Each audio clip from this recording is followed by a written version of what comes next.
Well, good morning, good afternoon, good evening, whenever and wherever you are, and welcome to a special Tigers edition of Take the Points, a true underdog podcast. Hey, everybody, you have Robbie here. Take the Points is extremely excited tonight to welcome in Mr. Cody Stavenhagen, who is the Tigers beat writer for The Athletic. He will be joining us tonight in a really great conversation with Steve and myself. We talked about Tigers' upcoming expectations for the year, some of the early storylines coming out of spring training as Cody is live from Lakeland, Florida, and also took some time to get to know Cody a little bit more in his time writing for The Athletic since 2019. Really, really thankful to Cody for joining the podcast tonight. Really appreciate him taking the time. If you want to follow Cody, I encourage you to check him out on X. Or on Blue Sky. You can also subscribe to The Athletic, which Steve and I and Wilson are major fans of The Athletic. Cody does an incredible job with some pretty amazing feature pieces that are coming out on a daily basis. You also can listen to him on his own Tigers podcast called Tigers Territory, which is available on all major podcast platforms. So really special edition tonight of the podcast. We hope you all enjoy this episode. We're looking forward to bringing you some pretty incredible guests, just like Cody, over the next couple of weeks as we dive into the Tigers season, Pistons, and Red Wings, and look for the Lions offseason. All right. Hey, everybody. What an exciting day here for Take the Points. We are extremely honored. You have Steve and I here. We have Cody Stavenhagen joining us from The Athletic. Cody covers the Tigers. He's been covering the Tigers since 2019. We were so jealous of him right now. He's currently in Lakeland with the Tigers for spring training, but really excited to have Cody on today. We're going to cover a little bit kind of what's the vibe been at spring training, expectations for the year, and then we'll start off by, spending some time getting to know Cody. But Cody, welcome to the podcast. We're happy to have you on Take the Points. Thanks for being here. Yeah, guys. Thanks for having me. This should be fun. Of course. Yeah. Steve and I are avid Tigers fans, as you can see by Steve's hat and this stuff behind me with all the Tigers galore. So we feel honored to be talking to a Tigers expert today. But so Cody, just a little bit about your background too, just to kind of get started. Like I said, you've been covering the Athletics covering the Tigers, for the Athletics since 2019. Co-host of the Tigers Territory podcast, which I'm an avid listener to, which is great. But just would love to hear a little bit kind of about yourself. First of all, how did a kid from Amarillo, Texas, end up covering the Detroit Tigers? Is my first question. Yeah, for sure. I feel like I get that question a lot, and I don't want to say it bothers me, but people are just like, they just think it's the strangest thing, and I'm like, I don't know, like it's just where my job led me. Unfortunately, there's not a Major League Baseball team in Amarillo, Texas, and there are the Texas Rangers, which Texas is a big state. All right, that's 5 hours from my hometown. I go there, and people are like, "Oh, really? You stay with your parents?" I'm like, it's not even close to my hometown, guys. But I think in this line of work, you don't always get to choose where you end up. Some people are fortunate and a couple right breaks, maybe it works out that way. But, I had some professors, some other people in college say one advantage in this industry, you need to be willing to go anywhere. Mm-hmm. So that's kind of what I did, especially early on in college and in my 20s. Did several internships, started in my hometown at the Amarillo Globe News, and then I went to school at Oklahoma State, so I interned at the newspaper in Oklahoma City, covered the Rangers for MLB.com, did a winter in Minnesota at the Star Tribune, then another MLB.com internship, Cubs and White Sox in Chicago, went back to Oklahoma for a year in Tulsa, working for the Tulsa World. I covered the Oklahoma Sooners, football, men's basketball. Then they wanted me based in Norman, so I moved to Norman for a year. Man, you really are all over. We're not quite done yet. Then the Athletic called. Literally just got a DM out of the blue one day from Craig Custance, and was like, "Hey, would you be interested in a phone call?" And funny story there, about maybe 10 days earlier, I had sent an email to some generic email address. The Athletic was still fairly new, so it was just like writing at theathletic.com or something. It's just like, "Hey, I exist," To my knowledge, no one actually read or saw or replied to that email, which I didn't know at the time. So it was just, I think it was just happenstance that someone had come across my work, found something I want or something, and reached out to me. and had a great interview, a great talk. And they were like, would you want to move to Michigan? And I was like, no, not really. But I wanted to work for The Athletic. It was a place that at the time was really a haven for writers. It was a step up from where I was. The money was better, the vacation time, all those factors that made sense. And at the time I was 23, 24, single, pretty career driven. So I said, okay. So I moved to Ann Arbor, covered Michigan football for a year. Was always kind of trying to get back into baseball. I was kind of over college football and just you can see it now. Just look at what's changed since 2018. Just like the culture of the sport. It was just messy, man. And baseball is kind of my first love. So Tiger's job came open, and I just said, hey, I know I've only done this for a year, but I think that's really what I want to do. What do you think? And my bosses were kind of like, we want people doing what they want to do. So, it's great. Sure. And, at the time, Michigan was a big beat.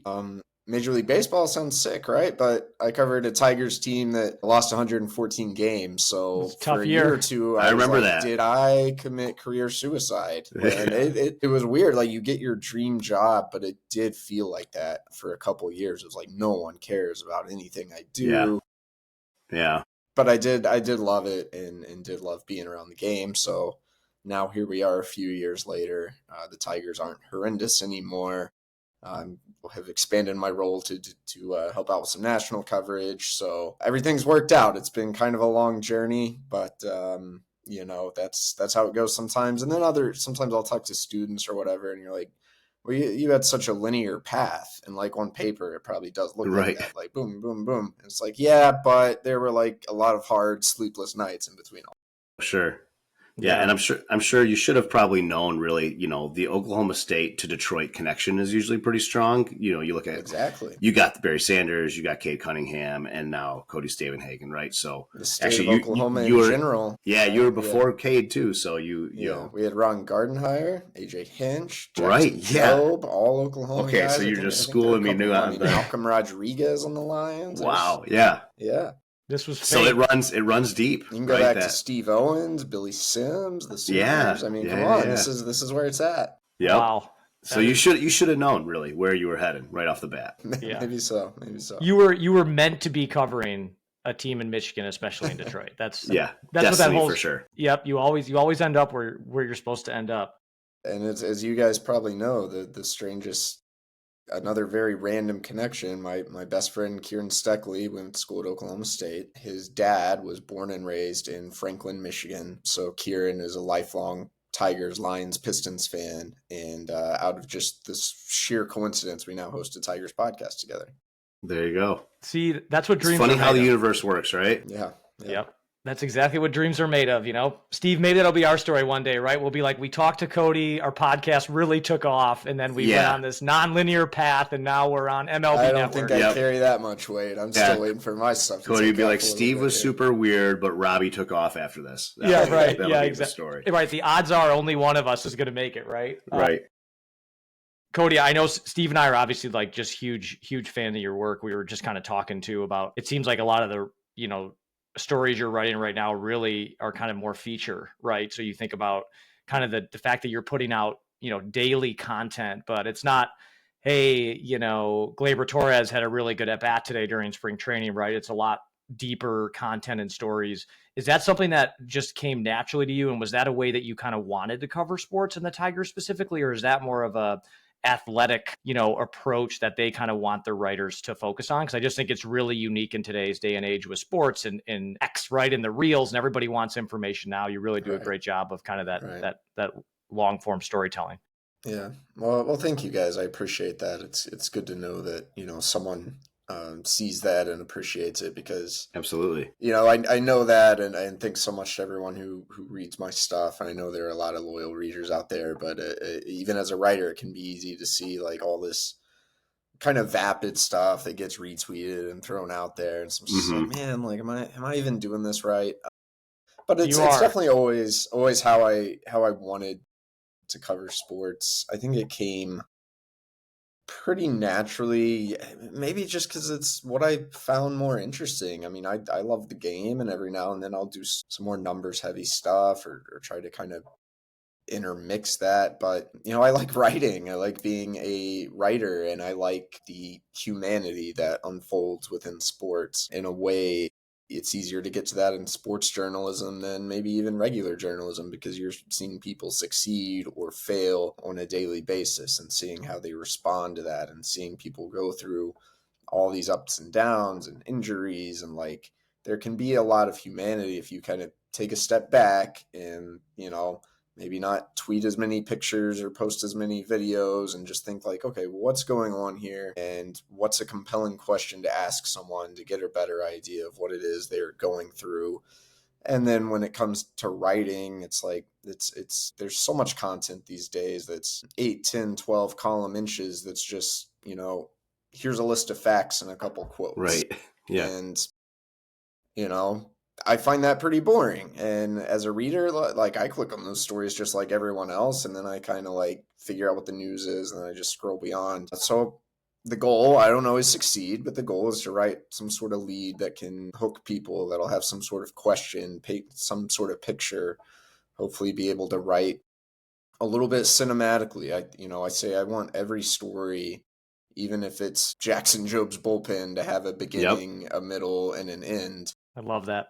So I kind of do go back in time to scenes and kind of show the progression, even if it's spring training, show the progression of their careers. So sometimes this stuff is easier said than done, but I think the more human aspect of all this is always what has drawn me, and what I try to bring out in my writing, and hopefully, a way I can differentiate myself a little bit. Yeah, I mean, it definitely shows. I mean, the Jackson Joe piece, I read that the other day. Your Casey Mize one the other day was great too. I mean, just that you do a great job of capturing that humanity. And what I think is crazy is that you do it, like, you posted one today, you posted one yesterday, you posted one the day before. It's like, how, like, you are having just like deep heart to hearts with these guys. It feels like every day, right? Like, that's actually the best thing about spring training. It's the easiest time of year to, I love writing about spring training because it's kind of a fresh start. It's a starting point. Everyone's in a good mood. Everyone's a little more talkative, and you can kind of capture, like, the best stories generally happen at the beginning of the season and the end of the season. And that's why it relates to what I was just describing. It's because there's been some sort of narrative progression. There are things happening. There are storylines either beginning or storylines ending. And you can do that too in the middle of the summer, but I usually feel like I hit a slump in like June, when it's just like, okay, like, I don't, Winsel Perez is 10 for his last 30. What does there really say? So yeah. Spring training is just ripe for stories like that, and I think it's a lot easier to kind of rattle them off in succession. I think if you were to probably look at our podcast that we put out last year too, Cody, just during the season, we probably followed that same string of emotion. It was extreme, excitement, anticipation before the year started. I had my dad on here, who's a lifelong Tigers fan, talking about the 68 series when they won, and 84, and just, there's so much history with it. And then we got to the middle of the year, and it's at the deadline. I'm saying, hey, we should trade Scooble, just those hot takes. And then, tortures. Right. Yeah. You talk about like I think the kind of, the cinematic approach that you take too. I mean, you look at this Tigers team kind of transitioning to spring training this year. I mean, last year going from the infamous, 0.2% chance to make the playoffs to ultimately clinching. Been around this team since 2019. There's a lot of us and a lot of our listeners that can't be at spring training right now. I'm just curious, what's the vibe? Like, what has the emotion been this year in spring training? Is it different to what you felt in previous years? And just what's the overall level of optimism or, feelings as we head into the year? Yeah, it's been an interesting thing to try to describe, because obviously there's optimism.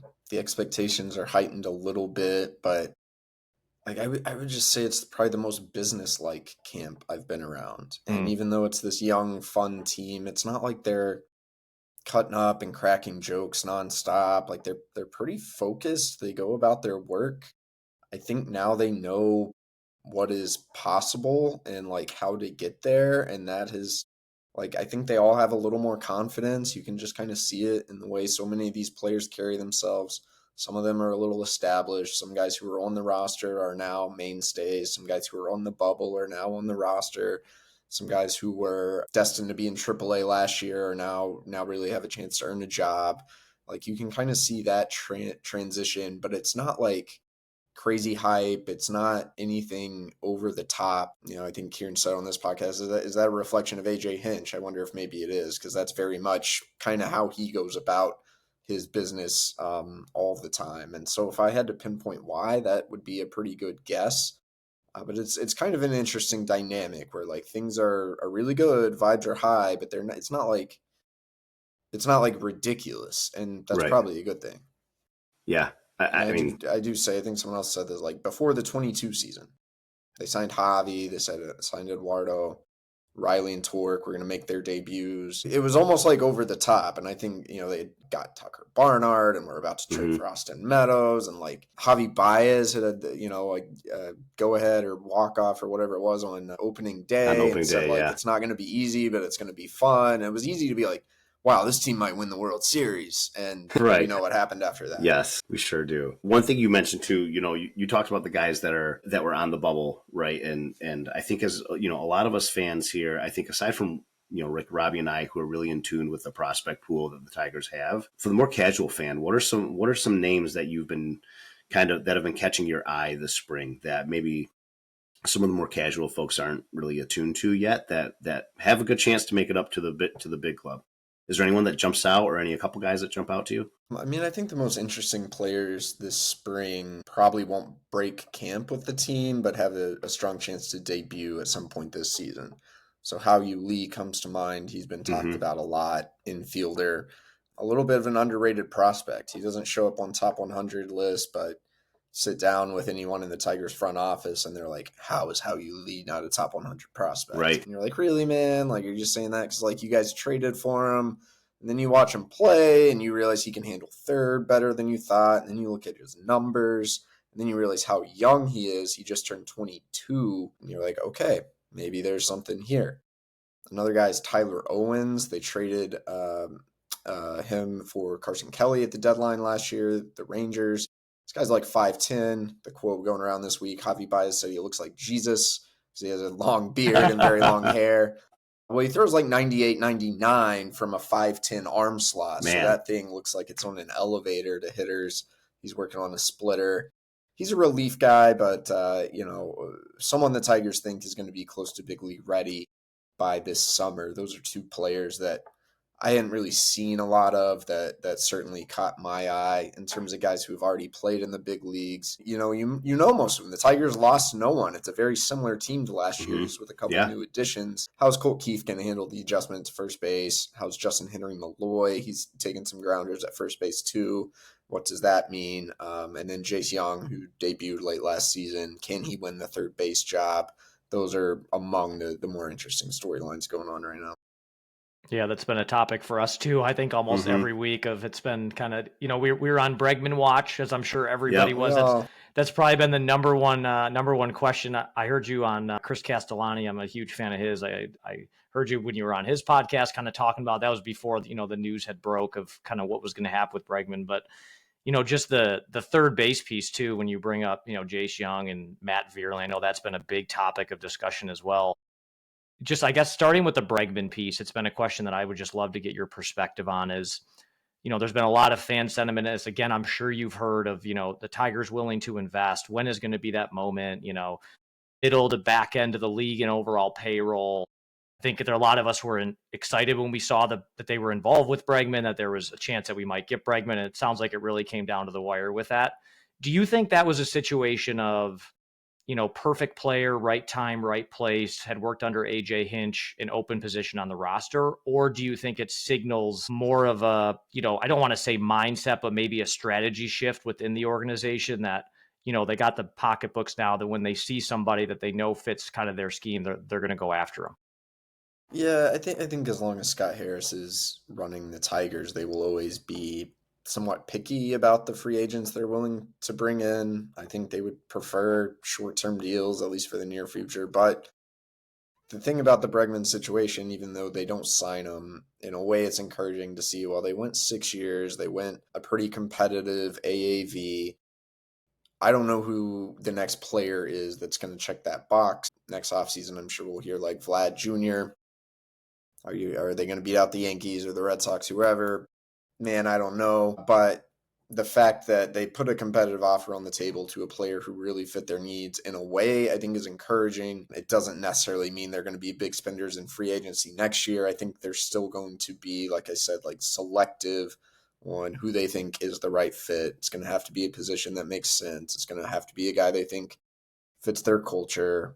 I don't think they're wanting to get locked into 7, 8, 9, 10-year deals if it's an aging player. So I guess it's like somewhat of a middle ground is kind of the answer to that question, which is better than I would have thought a couple weeks ago. A couple weeks ago, I kind of would have thought, the Tigers aren't really that interested in free agency if it's not a short-term deal.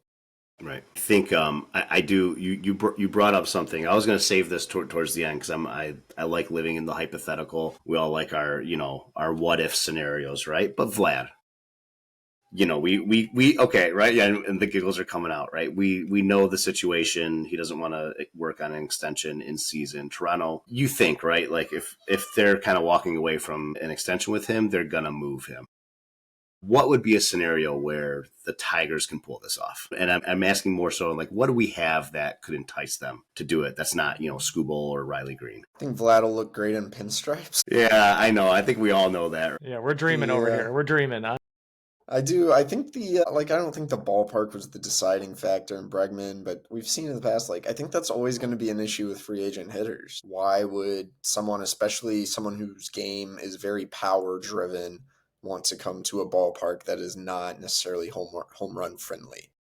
Even the bigger free agent signings in Tigers history, Pudge was injured and his market was a little bit diminished. I mean, I know Mike Ilitch went and got a lot of guys, but I think especially, even more so than Bregman, guys like Vlad Jr., who are so power driven, it's going to be a little bit of a hard sell, especially when he's likely going to have a very robust market. Yeah. Yeah, I'll be curious to see if it seems like every offseason, right? It's Dodgers, Yankees, Red Sox. I think if, when Mike Ilitch was still around, right, the Tigers had that brief run there, but I think that was also the perfect combination of some homegrown talent, JV, a once in a generation pitcher, right? There was some talent coming up there. It was like the perfect place, perfect time for a lot of that growth that we saw. But I don't know about you, Cody, but I do see some, similar tendencies, or at least I guess like makeup of kind of where the Tigers are now, right? If you look at the deal that the Tigers made for Cabrera at the time, right? Giving up, Andrew Miller and Cameron Maybin, right? 2 high-end prospects. And I think those, Andrew Miller had a great run as a reliever, is kind of what he ultimately turned into, but it's not like those guys turned into, Hall of Fame players, but it's that tough situation of kind of trading the future, banking on, one of these guys hopefully working out. And I think it's a law of averages at that point. Is there anyone else for you, like some of the younger guys? I think that's what's so fascinating this year with, Jace Young, right? Trey Sweeney, just Colt Keith moving over to first base. Like, do those guys, are they approaching camp with kind of a rookie type mentality, even though it's their second year? Or do you feel like they got a little more swagger coming out of last year after the run in the playoffs?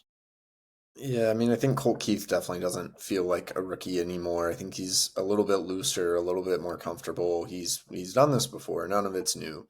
Chase Young, technically still qualifies as a rookie and probably feels a little more like a rookie because he is very much fighting for a job on the team. Same with Jahan. Like, some of these guys are a little more comfortable. They're not kind of off to themselves in the corner of the clubhouse. Their lockers have moved a little closer to the center of the room based on kind of their standing in the organization. In a little bit, it depends on the player, but you can see you see it all the time. Once a player has been there, they show up the next spring, and it's a little different. The first time the guy's in that room, they're always, or at least most of them, are a little bit shy, a little bit not wanting to step on anyone's toes. And so all the names you just mentioned are certainly past that phase. It's good. It's good to hear. One of our prize young guys, you just wrote a piece on, Jackson Jobe, right? Sounds like he's adding, more to his arsenal, right? With a more robust curveball.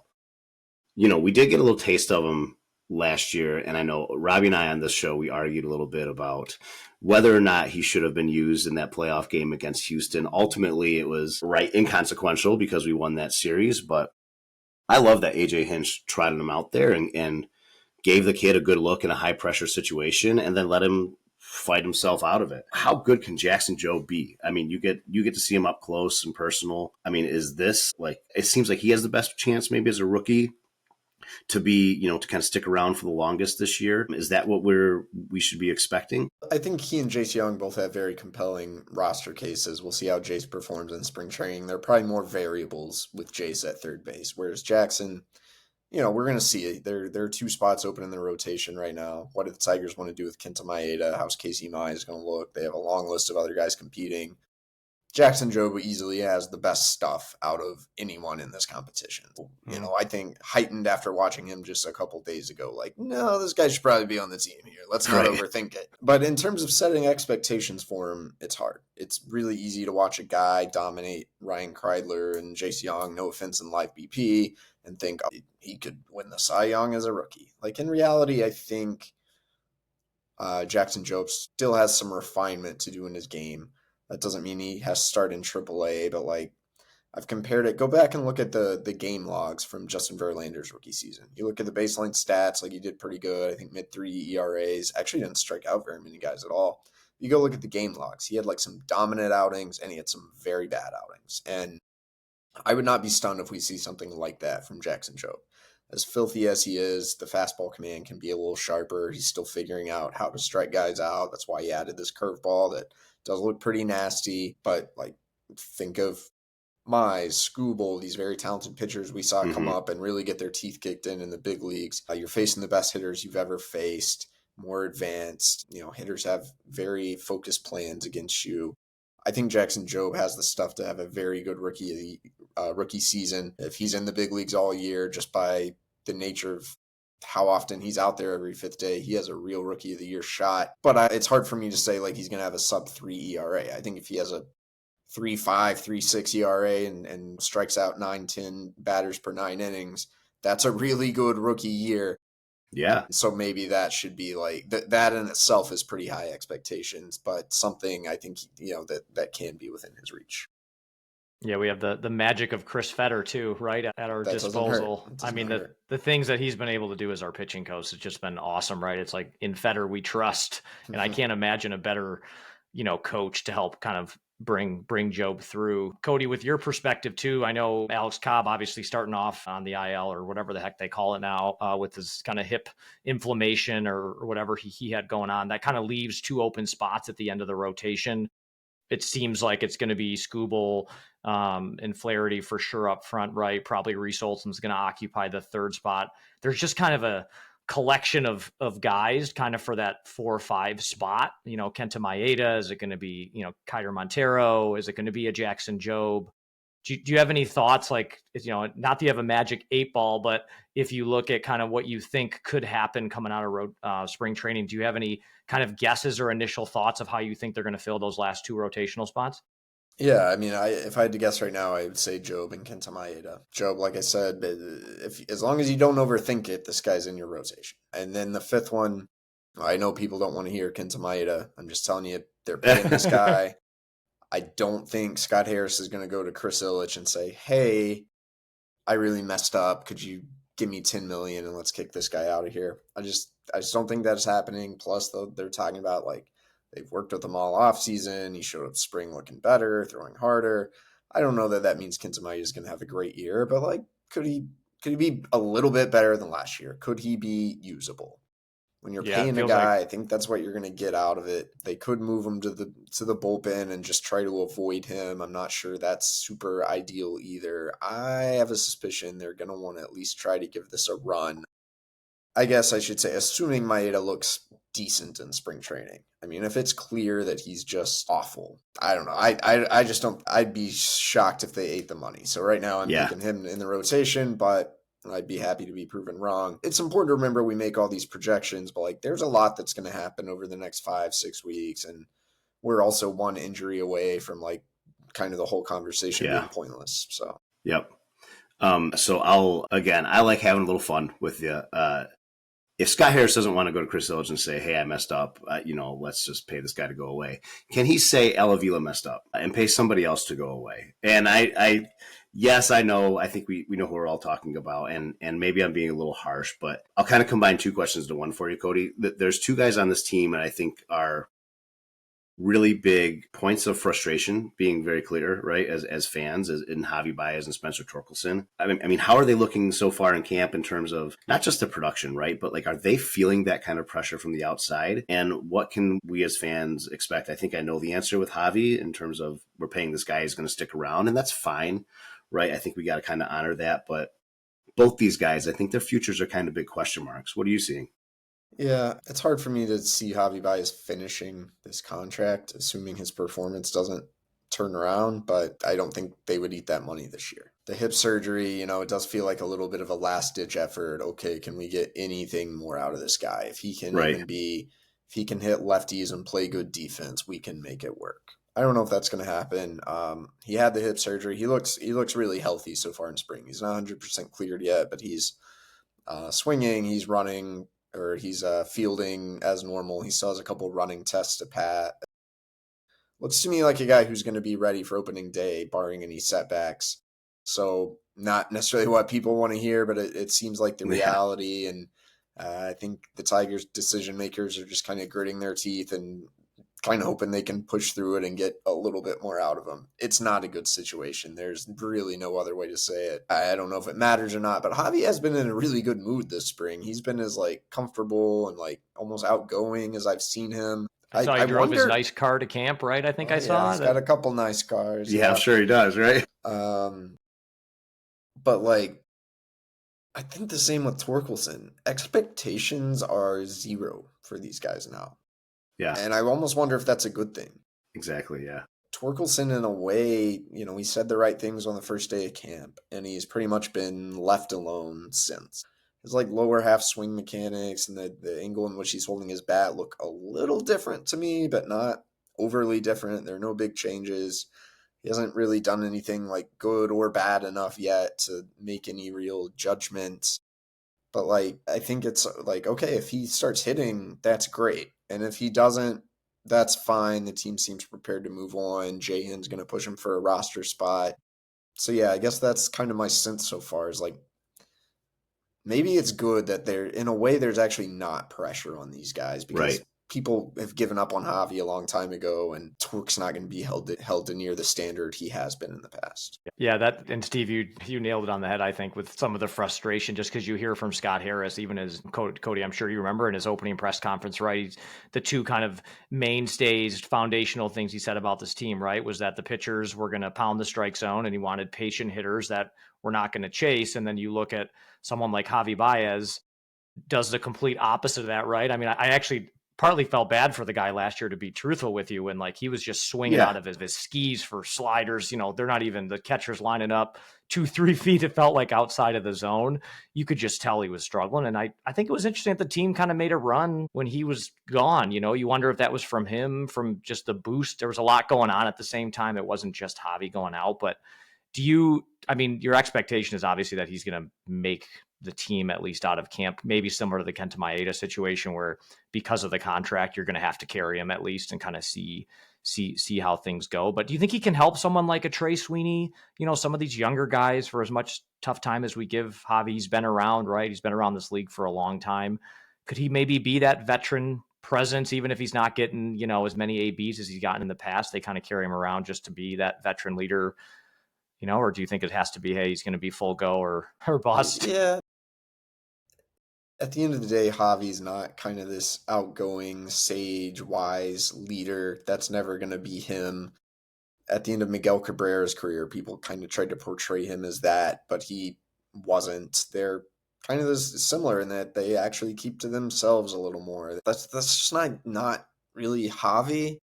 But I also, at the same time, I think Javi gets such a bad rap, and it has always seemed to me he's pretty well liked in that clubhouse. I think he can give players some interesting pointers. Colt Keith talked a lot about how Javi helped him catch fly balls in the middle infield, just little pointers. He does have a great feel for the game. And so I think there's smaller ways he might be able to rub off on a Trey Sweeney or other guys in this infield without really being like some elder statesman, if that makes any sense. So it's like, it's not necessarily that like he's a bad teammate if he's not this leader. Like Scott Harris said when they signed Mark Canha last year, like you can't really like force someone into that leadership role. And unfortunately, like when they signed Javi, a lot of people in baseball like could have told you this, and like that's kind of what they signed up for, I guess. But I do think in some ways he's actually like a great teammate, and he's better with the media than people think, and he's better behind closed doors than just the perception you get when you see him swing at a slider and you're like, does this guy even care? Right. And that's not the full truth. I'm definitely guilty of that. Steve has been a receiver of many. Well, it is like, I mean, but then you talk to him and you're like, all right, so have you ever considered like not doing that anymore, you know? And it's like there is he talks all the time like, just trust my swing. There is obviously a stubbornness to Javi as a player that is never going to change. And when people are like, oh, I don't know, the Tigers are not the first people to try to get Javi Baez to chase less, and it's probably just never going to happen. Yeah. I think one of my favorite things that the internet has gifted us is the mashup of the 50 Cent honorary first pitch and Javi Baez swinging at it. That's one of my favorite things ever. And I mean, yeah, we can laugh and joke about it, but I think those are all super great points, because I think you're right. I think a lot of us as fans kind of expect like, well, if you're not going to, bring that production at the plate, what are you doing? And you're spot on, Cody. Like, these guys can't just like suddenly turn into like great leaders. It's either a lot of guys have it, and a lot of guys, show leadership in different ways or share their knowledge with young guys in different ways. And it doesn't have to be that outspoken guy in the locker room. Like, one thing I've heard before, if there's a guy in that dugout who's going to identify an opposing pitcher tipping pitches, that's Javi Baez.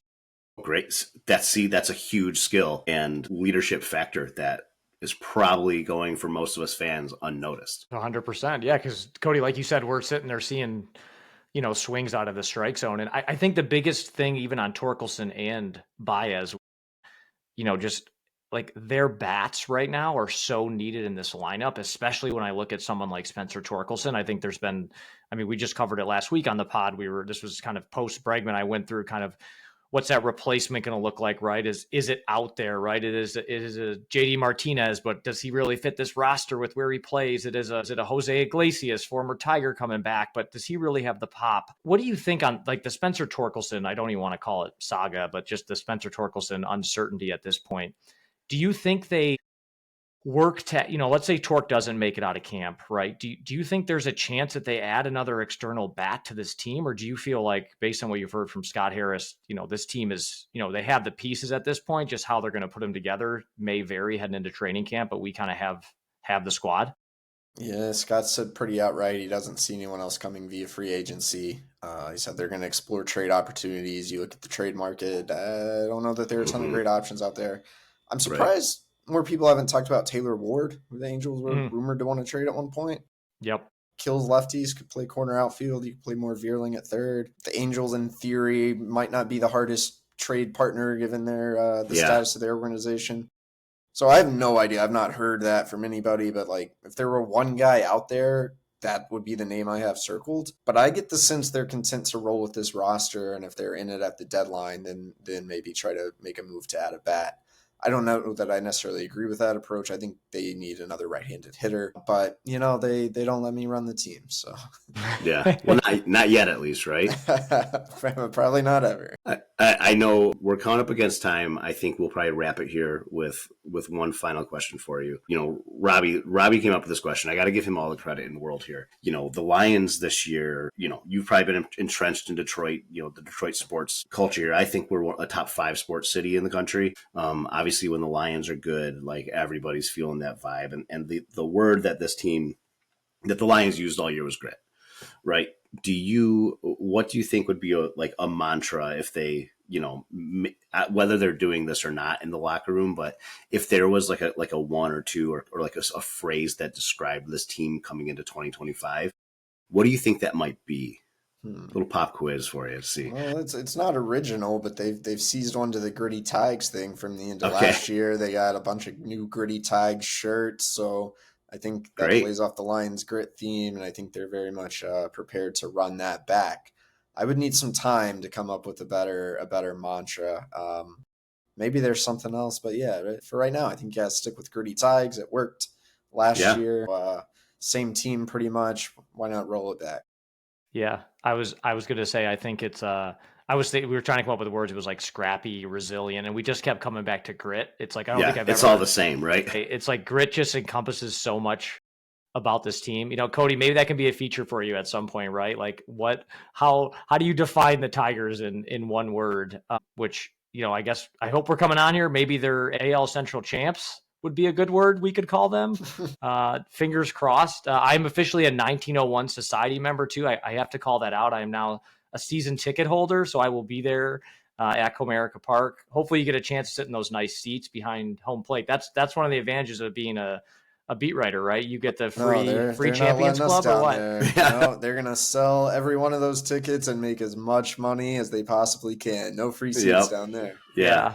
Well, Cody, get like a stack of pepperonis from the Little Caesars. That's about all, right? You probably got to sell a lot of them to pay off buyouts too, right? So hopefully, hopefully my 1901 Society package goes in to help fund the future Tiger investment. But Cody, we definitely appreciate the time. We would love to have you back on the pod too at some point if you'd be willing, as kind of the season progresses. But do you want to give anybody too just kind of a chance of where they can find you? So you're on The Athletic, just social medias, just so we can get you some more followers. Is there anywhere else fans should kind of reach out to try to follow your stuff? Well, yeah, check out my work on The Athletic. You can find me at Cody Stavenhagen on X. I'm on Blue Sky as well. If you're not a listener of Tiger Territory and you enjoy great podcasts like this one, check us out. We've got a YouTube page. If you could hit that subscribe button on YouTube, that would probably be the best way to support our work right now. Awesome. And we're also in the process of ordering some Take the Points swag. So Cody, you will have some Take the Points hat or a shirt coming your way. We have a fresh new order coming in. I like the logo you guys have. Yeah, thanks. That's $13 AI for you. Yep. Welcome to AI in the podcast. Yeah, this cat's out of the bag. Amazing. So But thanks again. Honestly, this has been super insightful. I think for dorks like us who love to talk prospects and how you lead and all that stuff. Like this has just been like. Robbie and I have been talking about this all week just to get, some insight from someone who's down in sunny Lakeland while we're up here. We broke the 30-degree mark today. So, things are trending up for us, but, enjoy the rest of spring training. February in Michigan feels like 60. So I know, right? That is a fact. Yeah. Well, enjoy that beautiful Lakeland nightlife, Cody. I've gone a couple times. I know there's not a whole lot going on. Yeah. There's a Sheridan Inn. You can stop in their bar, I think. That's it. All right. Thank you, Cody, so much, man. We really appreciate your time. Sounds good. Appreciate it, guys. All right. Thanks, Cody. See ya. See ya. Bye.